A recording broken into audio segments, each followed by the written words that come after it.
Tonight. Yeah, that's the enthusiasm I've come to expect whenever I take the stage. So it's glad to see some consistency. So I'm going to do a quick joke for you guys, then I'm going to do a song, then I'm going to do a spoken word piece, and then I'll get the fuck out of your hair. So, yeah. So, I know this might not be that well known, but I've had a few experiences with some hallucinogenic substances, shall we say. All right. And one of my more recent ones, and one of the most memorable, was a friend of mine and I, we were doing mushrooms, and we decided, you know what would be a good idea? Let's watch Ant-Man. That seems like it would be a reasonable thing to do in this situation. When it came to the time when Ant-Man actually shrunk down for the first time in a bathtub, the trip hit hard because the screen became distorted, everything was going in and out of focus. He got shoved down a pipe, ended up in a dance floor, almost got stepped on multiple times. I couldn't tell where the trip ended and where the movie began. And it took me about a week, but then I realized something.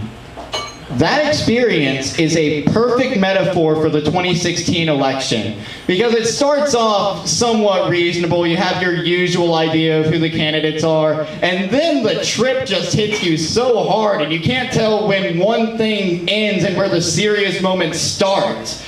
And now that we're getting closer to the end of it, I think that's going to be the moment where we all just collectively come to the same decision that Scott and I came to. Well, enough of this shit. Let's go outside. Gonna do a couple songs for you guys now. First one's called Sorrow. I know, I'm a comedian doing a song called Sorrow. This should be interesting. Dreams make us ambitious, ambitions make us succeed. Lies lead to truth, but literacy makes us read. We're living in a world full of sorrow and greed, where not everyone has the things that they need. We plead to the heavens to send us some salvation, to release the people from the grip of malice and frustration. We're asking you for signs, but you give no indication of whether or not you love the people of every nation. I wander through this world like I'm Kenshin Himura, trying to teach some lessons without meaning to bore you. I'm only trying to show what life has in store for you before you sacrifice your love and people who adore you. I've been in your shoes, I play the same blues that you hear. May be confused, but I've been reduced to a few tears. We have nothing to lose but money and boost in this new year. We're spreading hate through the news and we choose to move near the people who would rather deny us to choose our own path. Sorry, I went forward a little too much. Unprofessionalism is key to my act, if you can't tell. The funniest thing you said all night. I know, right?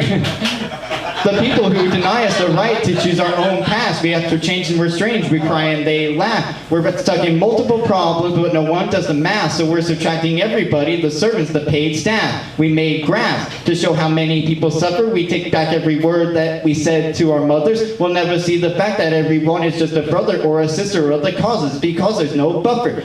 Don't surrender to your vanity or join the hall of Tammany. We're loaded enough to get made into the family.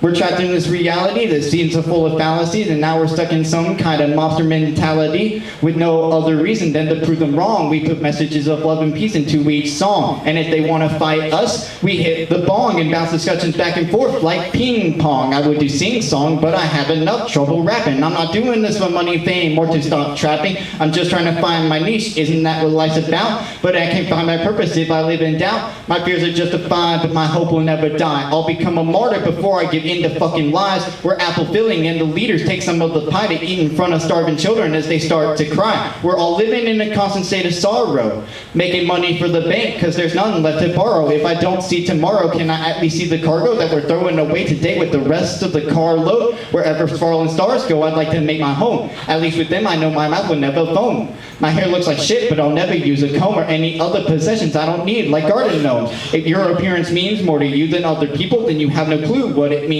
to be equal. Go cry to your God or the pastor at your steeple. Just know he won't help you with the load that we pull. Can we destroy this fucked up philosophy? Will we go on and accept all these atrocities? Is it really gonna take another assassination to make these fuckers decide to sign useful legislation? Or will they fuck that up and rush to get it finished? Without putting any thought into the purity that we diminish. If this is life, then I'll be glad when I'm dead. If we're in hell, then what's his place inside of my head? That was Sorrow.